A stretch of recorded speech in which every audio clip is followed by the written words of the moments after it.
성도 여러분 안녕하십니까? 이 새벽 시간에 하나님의 말씀을 함께 나누고 기도하기 위해 참여하신 모든 분들을 진심으로 환영합니다. 하나님께서 이 말씀에 참여하는 모두에게 귀한 은혜를 허락해 주시기를 소망합니다. 오늘은 은혜와 진리라는 주제로 하나님의 말씀의 은혜를 나누고자 합니다. 하나님이 계신 곳이면 어디에나 영광이 임합니다. 구약시대에는 그 영광의 빛이 성소에 임하였습니다. 성소는 하나님께서 백성들 가운데 거하시기 위해 지은 곳인데 그곳에 보면 지성소가 있고 그 안에는 하나님의 법궤가 있었습니다. 그리고 그 위에는 시은좌가 있는데 그곳은 말 그대로 하나님께서 좌정하셔서 백성들에게 은혜를 베푸시는 곳이었습니다. 바로 그곳에는 언제나 하나님의 임재의 영광인 쉐키나가 비치고 있었습니다. 그런데 그 영광이 또 다시 인간들 가운데 임하는 사건이 있었는데 그것이 바로 말씀이 육신이 되어 사람들 가운데 임하신 사건, 즉 예수님의 성육신입니다. 하나님의 말씀 요한복음 1장 14절의 말씀을 보도록 하겠습니다.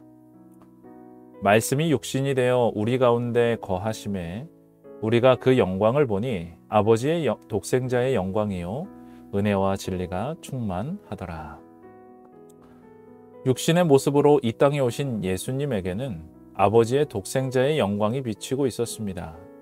이것은 곧 하나님 자신의 임재를 뜻합니다. 요한은 처음부터 예수님의 신성을 이야기하면서 예수님이 곧 하나님이심을 하나님의 임재의 상징인 영광이라는 개념을 통해 증거하고 있습니다. 여기에 요한은 한 가지를 덧붙여 설명하는데 그것이 바로 은혜와 진리가 충만했다라는 것입니다. 그는 17절에서 은혜와 진리를 율법과 대조하여 다음과 같이 설명을 합니다. 율법은 모세로 말미암아 주어진 것이요 은혜와 진리는 예수 그리스도로 말미암아 온 것이라. 요한은 율법에 대해서 설명하며 율법은 모세로 말미암아 주어진 것인 반면 은혜와 진리는 예수 그리스도로 말미암아 왔다고 설명합니다.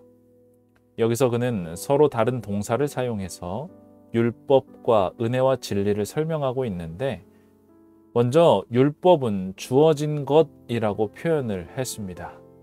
이것은 주다라는 뜻의 헬라어 디도미의 수동태인데 이 말은 모세가 율법을 준 것이 아니라 하나님께서 모세를 통해서 주셨다라는 뜻입니다. 즉 율법을 주신 주체는 모세가 아니라 하나님이심을 강조하고 있습니다.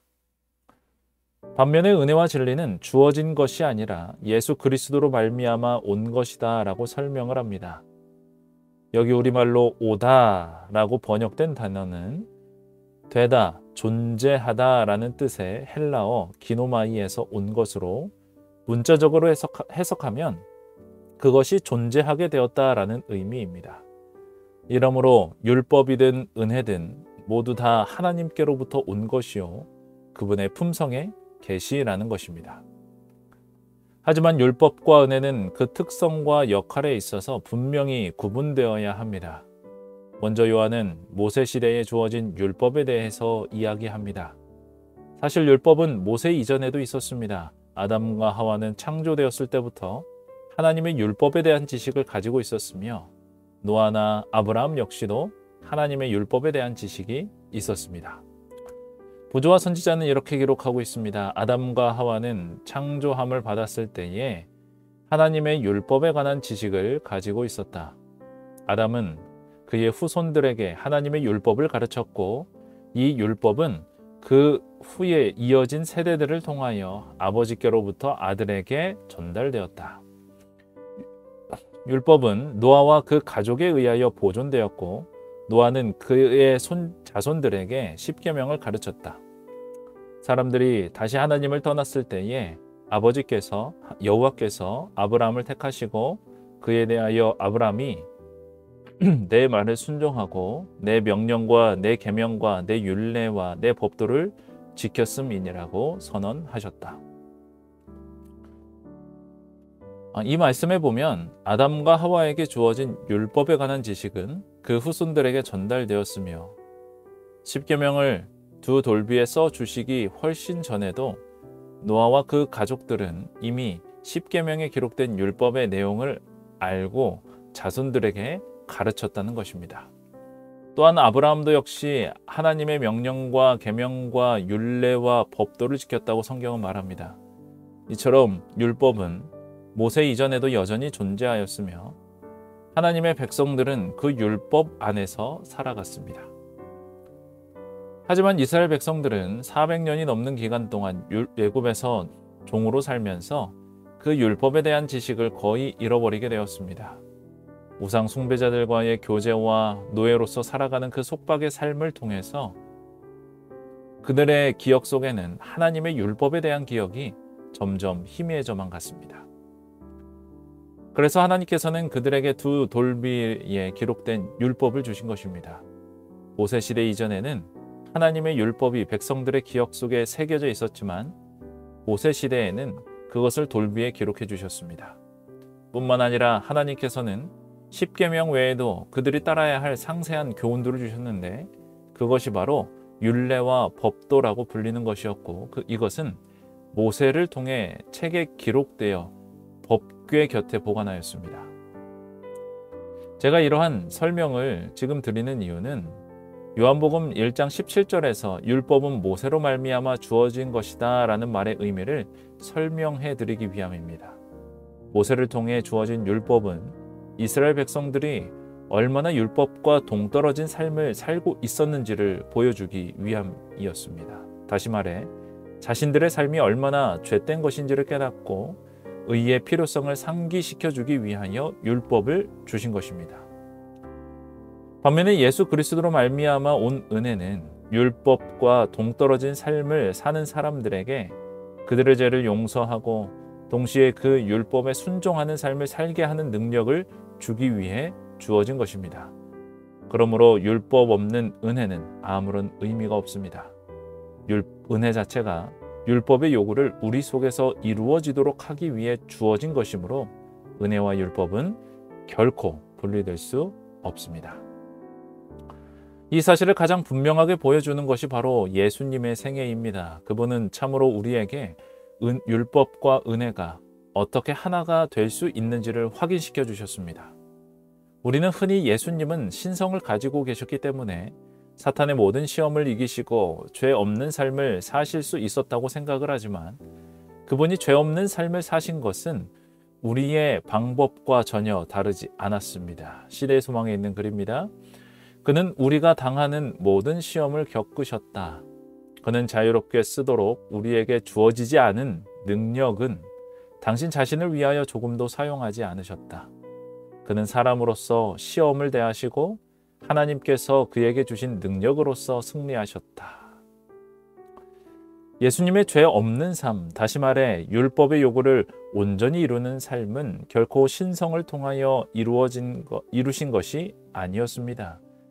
그분 역시 하나님께서 그에게 주신 능력, 즉 하나님의 은혜를 통하여 율법의 요구를 이루셨고 이러한 그분의 삶은 우리에게 예수께서 주시는 은혜로 말미암아 율법의 요구를 이루는 삶을 살게 하는 것입니다. 예수님께서 요한복음 15장 10절에서 이와 같이 말씀하십니다.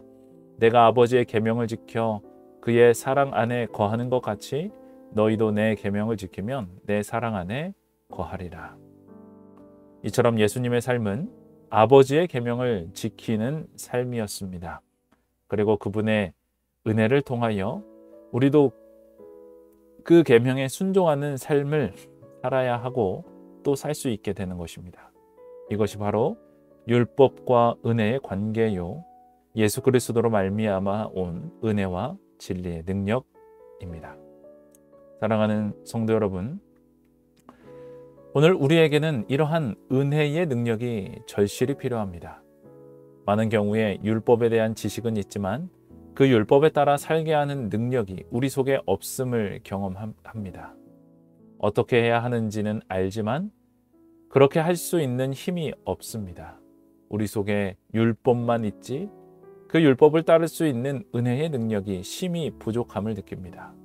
그러나 감사한 것은 이러한 부족을 느낄 때마다 언제든지 그 은혜를 얻기 위하여 은혜의 보좌 앞에 담대히 나아갈 수 있다는 사실입니다. 오늘 우리 모두는 나의 원대로 마옵시고 아버지의 원대로 하옵소서라고는 예수님의 순종의 고백이 우리의 고백이 될 수 있도록 기도하기를 바랍니다. 자신을 낮추시되 죽기까지 복종하신 그 예수님의 삶이 우리의 삶이 될 수 있도록 기도하시기를 바랍니다. 이러한 은혜를 예수님께 구할 때에 우리는 분명 제한 없이 부어주시는 그리스도의 능력 안에서 율법의 요구가 이루어지는 삶을 살아가게 될 것입니다. 오늘의 기도 제목을 함께 나눕니다. 특별히 오늘은 이번 주 금요일부터 일요일까지 이어지는 패스파인더 캠핑 전도회를 위해서도 기도해 주시기를 바랍니다. 젊은 3040 세대들 그리고 어린이 학생들이 함께 이 캠핑 전도회에 참여하게 됩니다. 초신자들, 새신자들 그리고 구도자들 모두 함께 모여서 하나님의 사랑을 깊이 나누는 귀한 시간이 될 수 있도록 우리 성도님들께서 기도해 주시기를 바랍니다. 제가 기도하고 개인 기도의 시간을 갖도록 하겠습니다. 하늘에 계신 하나님 아버지, 은혜와 진리를 우리에게 허락해 주시는 하나님의 놀라운 은혜를 인하여 감사합니다. 그 예수님을 바라보고 믿고 섬기며 따르는 우리 모든 성도들의 삶이 될 수 있도록 하나님 축복하여 주시옵소서. 예수님의 이름으로 기도드립니다. 아멘. 개인 기도의 시간을 갖도록 하겠습니다. 오늘도 주님 안에 평안한 하루 되시기를 바랍니다.